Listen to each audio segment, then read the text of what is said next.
জীবনে যা করছি তো করছি, যা হয়ে গেছে তো হয়ে গেছে।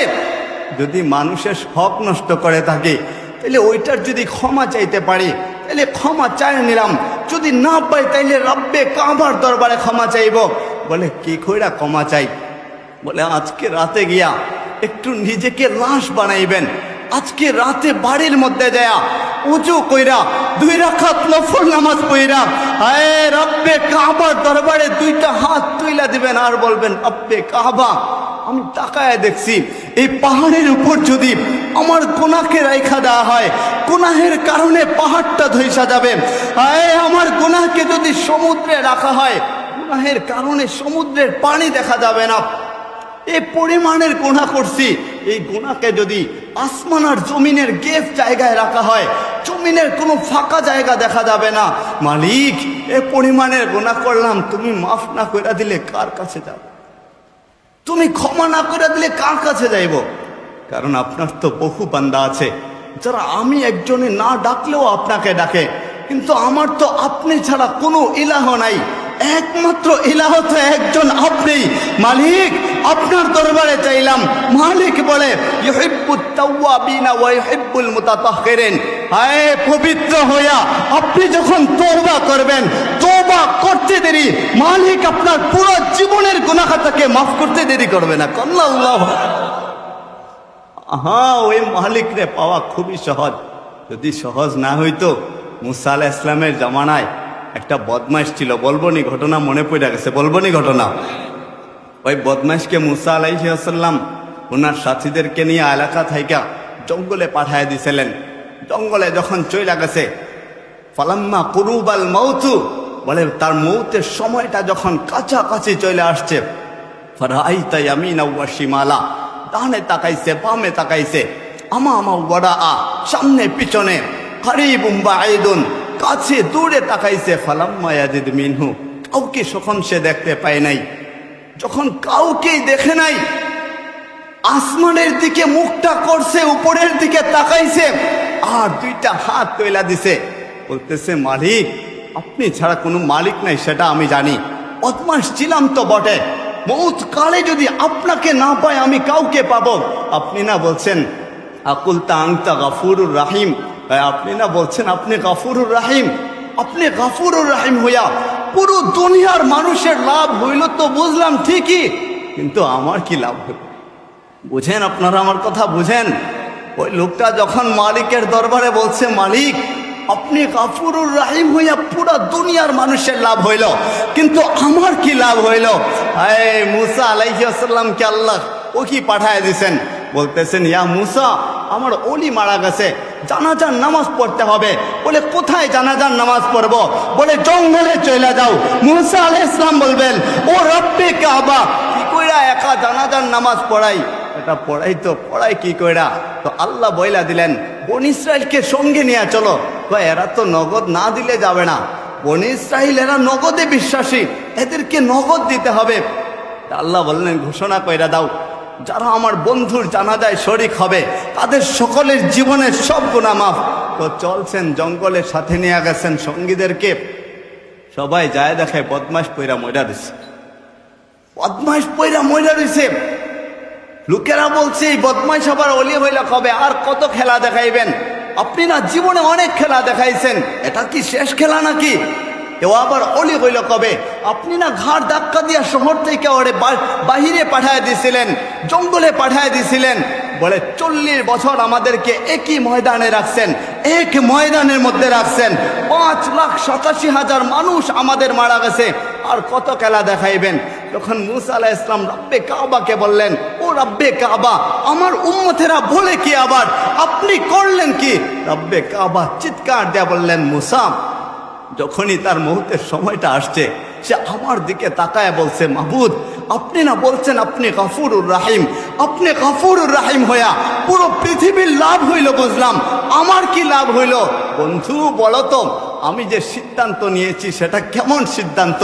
তো বনি ইসরাইল চিৎকার দেয়া বলছে সদাক্তা ইয়া রব, রব তুমি সত্য ফয়সালা করেছ।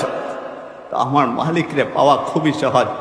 আমাদেরও উচিত ওই মুহূর্তটা আমাদের খুবই কাছাকাছি চলে আসবে, আজকে যেহেতু ব্যবসায়িকদের আয়োজন, মসজিদ কমিটির আয়োজন, তো যুবক ভাইদেরকে নিয়ে একটা কথা বলি। ওই হযরতে হাসান বসরি রহমতুল্লাহি আলাইহি নাম শুনছেন নি আপনারা? হাসান বসরি রহমতুল্লাহি আলাইহি আল্লাহর ওলি ছিলেন, নাম করা বিশ্বব্যাপী ওলি ছিলেন। ওই হাসান বসরি রহমতুল্লাহি আলাইহির দরবারে একজন ব্যবসায়ী গেল, যায় বলতেছে, ও আল্লাহর ওলি, আপনি আমাকে একটু তওবা করান না, জীবনে যা করছি তো করছি, এবার তওবা করতে চাই, আমার মালিকরে পাইতে চাই, আপনি একটু তওবা করান। তওবা করাইছেন। বলছেন তুমি কি করো? বলে ব্যবসা করি, মুদিমালের ব্যবসা, চাল ডাল বিক্রি করি। বলে শুনো, জীবনে কোনোদিন ওজনে কম দিও না, 5 ওয়াক্ত নামাজ আজান হইতে দেরি হবে, মসজিদে যাইতে দেরি করবা না, মসজিদের মিনার থেকে যখনই আওয়াজ আসবে হাইয়া আলাস সালাহ, নামাজের দিকে আসো, আগে তুমি দোকান বন্ধ কইরা নামাজে যাবা, পরে বেচাকেনি করবা। বলে বলছেন, পাঠায় দিছেন। পরের দিন ওই দোকানে সকাল থেকে দুপুর পর্যন্ত দোকানে বৈশা আছে, কোনো বেচা কিনা হয় না, একটা কাস্টমার পর্যন্ত আসে না। যখনই জোহরের আজান হইল, বলে মসজিদের মিনার থেকে যখনই আওয়াজ আসলো আল্লাহু আকবার, আল্লাহু আকবার, মালিক সবচাইতে বড়, আল্লাহ সবচাইতে বড়, বলতে বলতে যখনই বলতেছে হাইয়া আলাস সালাহ, নামাজের দিকে আসো, হাইয়া আলাল ফালাহ, সফলতার দিকে আসো, বলতে দেরি হয়েছে। এমন সময় একজন কাস্টমার একটা লিস্ট নিয়ে হাজির হয়েছে। কাস্টমার বলতেছে, ভাইজান আপনার দোকান থেকে কিছু কিনতে চাই। বলে কি কিনবেন আপনি? এই মালামাল আপনি আমাকে দিবেন। বলে আজান হয়ে গেছে, আমার মালিক আমাকে ডাকতেছে, দুনিয়া থেকে আমার এখন গাফিল হতেই হবে, দুনিয়া আমার কোনো প্রয়োজন নাই। হায়, ওই আজানের সময় কাস্টমারকে তাড়ায় দিছেন আর বলছেন, দেখো ওই যে পাশে একটা ইহুদির দোকান দেখা যায়, ওর দোকান থেকে তুমি ক্রয় বিক্রয় করে নাও। তো গেছে ইহুদির দোকানে। ইহুদি মনে মনে বলে, কেমন দোকানদার হয়েছে, নিজের কাস্টমার নাই, আবার একটা কাস্টমার পায়া তাড়ায় দিছে, ও আবার নামাজি হয়েছে, নামাজে যাওয়ার জন্য কাস্টমার তাড়ায় দেয়। আপনারা বলুন তো, আমাদের সমাজে এইরকম খোঁচা দেওয়া দোকানদার আছে না নাই? চিৎকার দিয়ে বলেন, আছে না নাই? নামাজ একটু পড়লে বলে ও আবার নতুন নামাজি হয়েছে, এটা বলা যাবে না, তাকওয়ার খেলাফ হবে। তো গেছেন উনি মসজিদে, যায় নামাজ পড়ছেন, নামাজ শেষে সুন্নত পড়া মসজিদের এক কর্নারে বৈশা মালিকের দরবারে 2টা হাত উঠায় দিছেন আর মালিকের দরবারে কান্নাকাটি করতেছেন, আল্লাহু ইয়ারযুকু মান ইয়াশাউ বিগাইরি হিসাব। ওই মালিক যাকে চান বিনা হিসাবে রিজিক দান করতে থাকেন। তো গেছেন দোকান খুলছেন, নামাজ শেষ কইরা যখনই দোকানটা খুলতে দেরি হয়েছে, 2জন কাস্টমার লম্বা একটা লিস্ট নিয়ে হাজির। লিস্ট দেখা উনি যখন বাজার সদাই দিতেছেন, দিয়া শেষ করছেন, উনি হিসাব কইরা দেখছেন এত বেচাকিনি উনি করছেন, নামাজের পরে আইসেই উনার বেচাকিনি এত ভালো হয়েছে যে বেচাকিনি বিগত 2 মাসে ওই ইহুদির দোকানেও হয় নাই, বিগত 2 মাসে হয় নাই, এত বেচাকিনি করছে। তো গেছেন বিকালবেলা হাসান বসরির কাছে। হাসান বসরি তো আল্লাহর ওলি, উনি দেখেই মুচকে হাসতেছেন। বলে, আল্লাহর ওলি, আপনি মুচকে হাসেন কেন? কয়, তোমার দোকানে ভালো বেচাকিনি হয়েছে। কয়, জি হুজুর, আপনি কি কইরা জানলেন?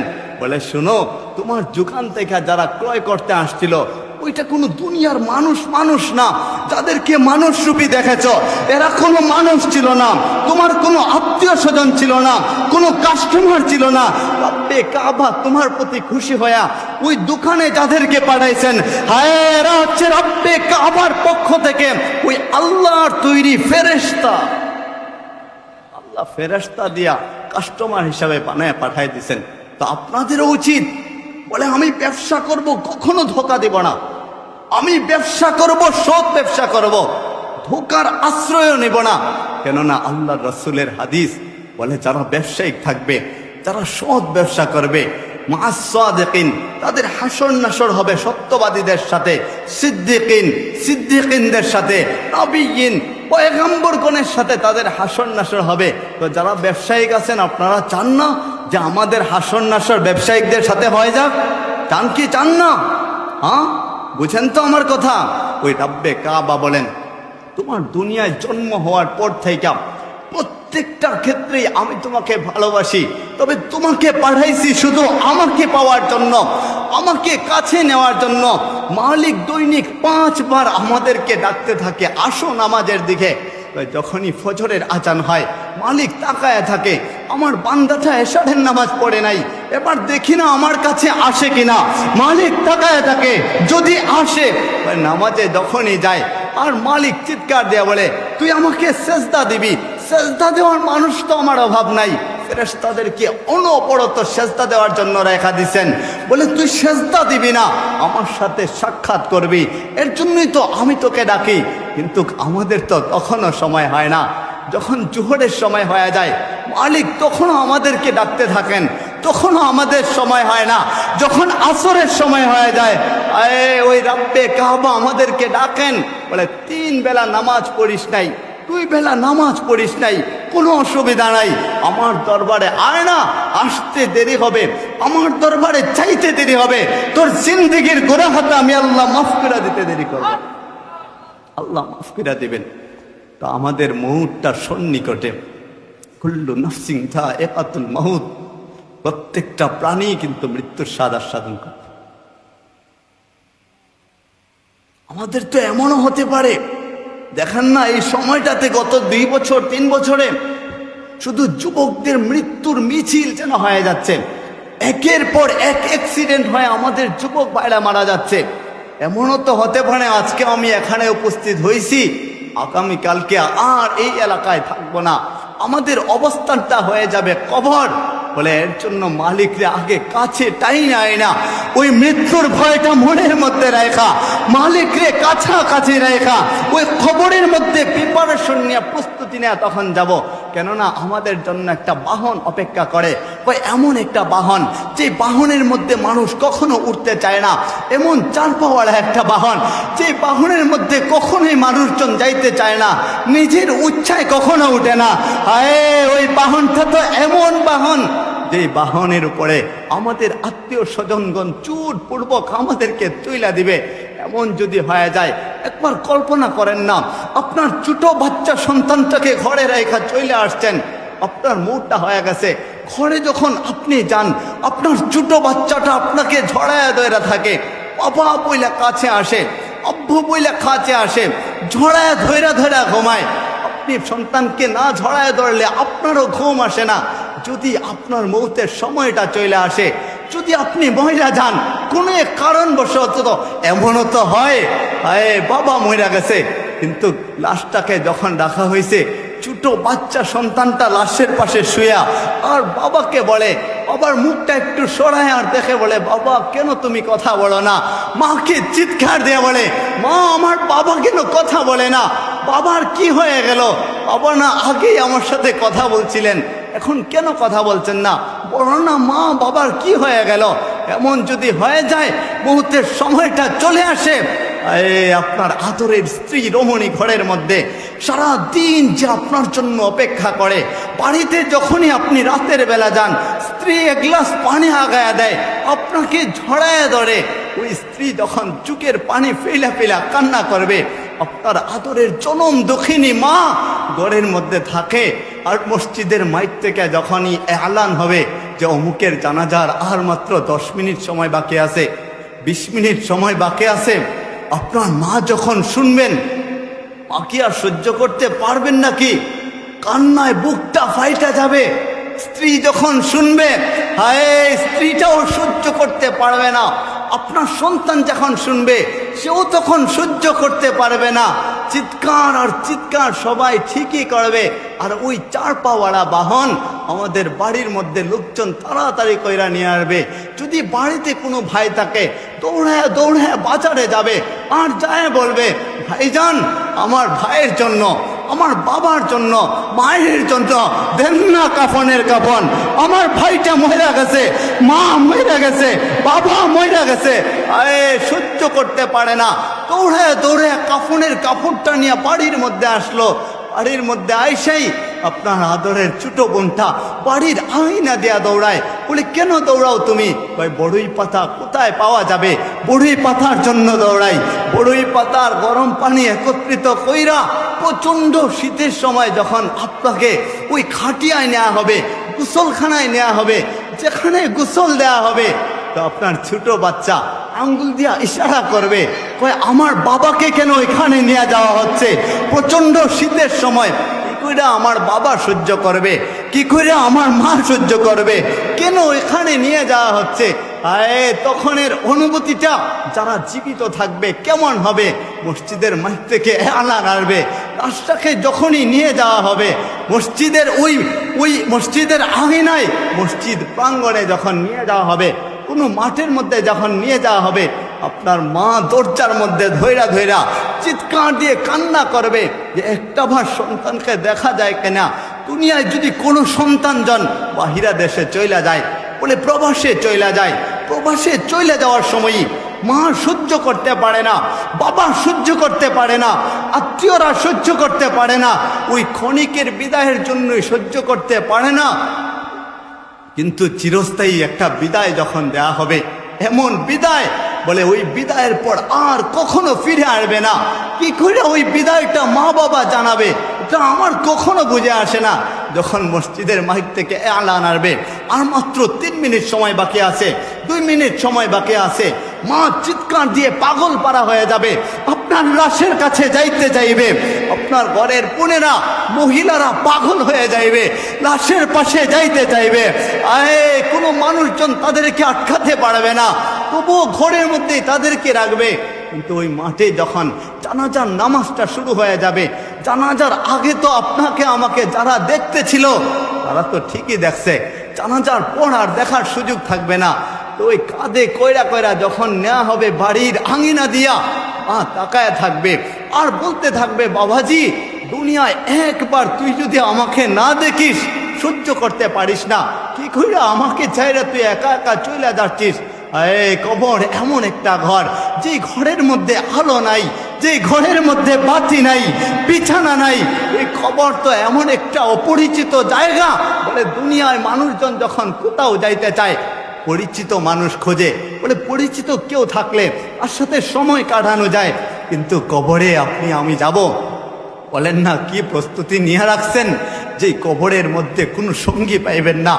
ভাই ভাই এত আপন ভাইকে পাবেন না, আপনার বোন এত আপন বোনকে পাবেন না, আপনার মা এত আপন ওই মাও আপনার সঙ্গী হবে না, বাবা এত আপন বাবাও আপনার সঙ্গী হবে না, কোনো বন্ধু বান্ধব আপনার সঙ্গী হবে না।